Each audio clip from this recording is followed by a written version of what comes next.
I never had an unsecured credit card, only secure. If you only had secure credit cards, you probably have to figure out what you're doing wrong when you actually have your secure credit card, that they don't want to graduate you, or that you can't move on and go with other credit cards. And what I can think about is maybe you're not working to like delete any negative accounts that you have on your credit reports, and then probably your utilization is not the best.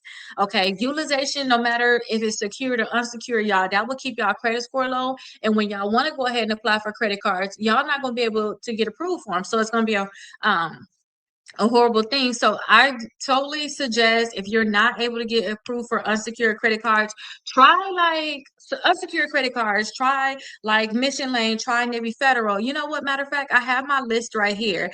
So on my website, Rickita.com, I have a list of credit cards that can pre-qualify you without a hard inquiry.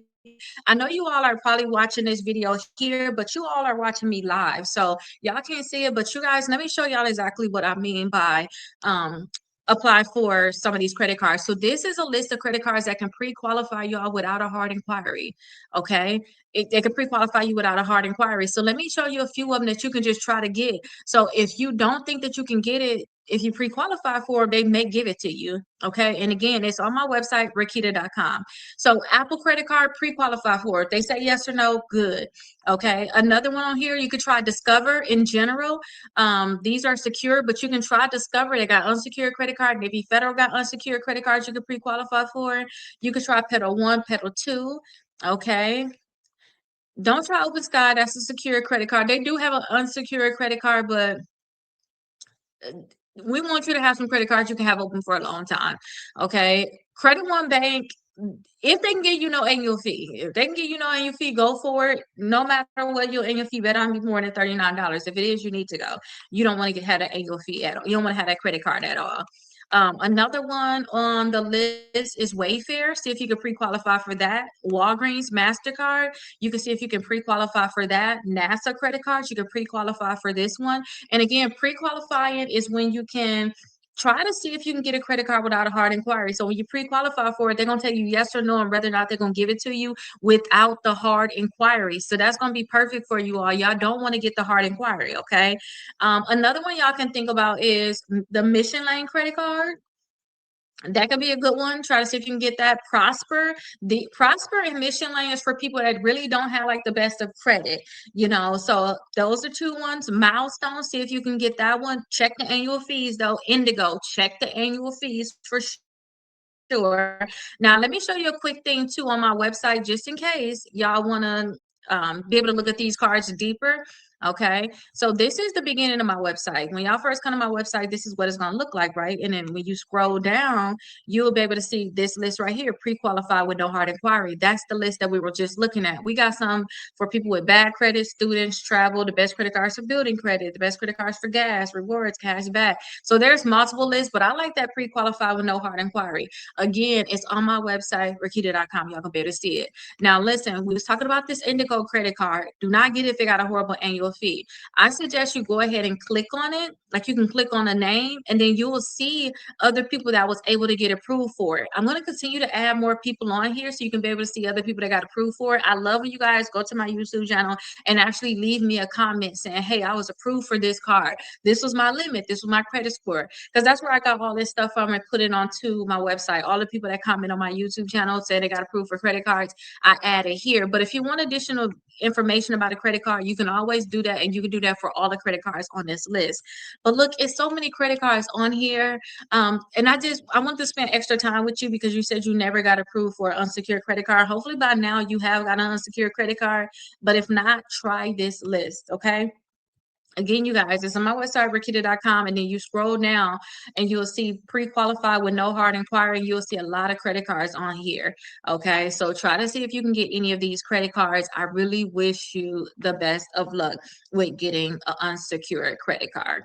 Okay, now hopefully, okay, I have to say, please don't refresh this screen because we have to look at these comments. Okay, somebody said, title isn't for everybody. My card, I was sent the offer. Somebody said they was sent an offer in the mail. It was only for $300 and it had $73 annual plus high interest. Y'all have to understand, y'all, certain credit cards do stuff to certain people, period. Hi, Larry. Hi, Paul. certain credit cards do stuff to certain people in terms of if I apply for a credit card, they may give me a certain offer. If Larry apply for a credit card, they may give him a certain offer. If Paul apply for a credit card, they may give him a certain offer. It's just really based off of your credit, so you can't say, oh, don't go with, like I put on here, somebody got approved for $2,700 with the Merrick bank credit card because they had to double your line in 7 months. I made a video about that, and they basically saying don't get that. It basically got a $73 annual fee, plus it got high interest. Y'all, we don't care nothing about high interest. At least I don't, because paying y'all statement balance by your due date or paying y'all bill off in full anyway, y'all not going to have to pay interest, period. Okay, y'all shouldn't have to pay interest if y'all paying y'all bill off every single month. And then the other thing is this, y'all, depending on your credit, they're going to give you a different offer. Okay, y'all have to understand that. Somebody says, I'm lost. I don't understand. I'm trying to build my credit. Can you tell me step by step what to use my credit card on and how much to pay on it, etc., please? Okay, so this is what I tell people.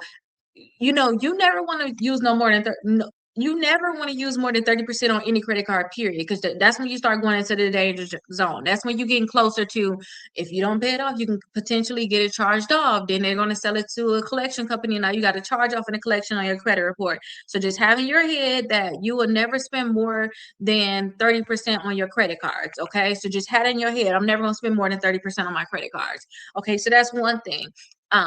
Another thing, try to pay your statement balance by your due date so you don't get charged any interest at all. So your statement balance is whatever you owe last month that you did not pay off in full. They basically don't say, okay, you can pay it this month. It's going to say statement balance. So if you go pay your bill, it'll say your minimum payment you can pay, your full payment, your statement balance, or the minimum payment. Okay, those usually are the options that they'll give you. Pay your statement balance to never be charged interest. And I also like this rule too. I know I said never spend more than 30%. I'm just scaring you into that. You can spend more than 30%, but if you have in your head no more than 30%, you can keep yourself out of a lot of trouble. So this is another thing I tell a lot of people. If you want to be even stricter, I don't know how we gonna say that, but if you want to be even more strict when it comes down to your credit, then I suggest the 10%. Don't spend more than 10% of your credit card. If you do, just make sure that it's paid off in full, and then that's going to help you keep your utilization low. Utilization is the worst thing for credit if you have it very, very high. Okay, so I tell people, try to have your utilization at 10% or less, or 5% or less. If you don't fully understand what utilization is, just say you got approved for a $300 credit card. 10% is basically $30. Take that last digit off. You got 300. Take that last digit off. That's going to leave you with 30, which, 30. That would be 10%. That means that you're using 10% of your available limit, your available credit. Okay. When credit card companies see this, they're like, oh, they're not maxing out their credit card. I'll take a chance on them. I'll give them a credit card. But when they see you got a $300 limit and you spending 90% on it, you basically got what, $270 balance on it. They don't want to give you a credit card. So I'm telling you, just keep your utilization low. 10% or less, 5% gonna be better. Okay. That's my suggestion. And I'm just saying that because that's the stuff that I'm going to teach my kids. I'm going to teach my kids to fully pay off their bill every single month. None of that, oh, hold the, you could just pay the minimum payment stuff, because that's when you start getting into a cycle, and you just don't want to get into a cycle. I swear, you just don't want to get in a cycle. Okay.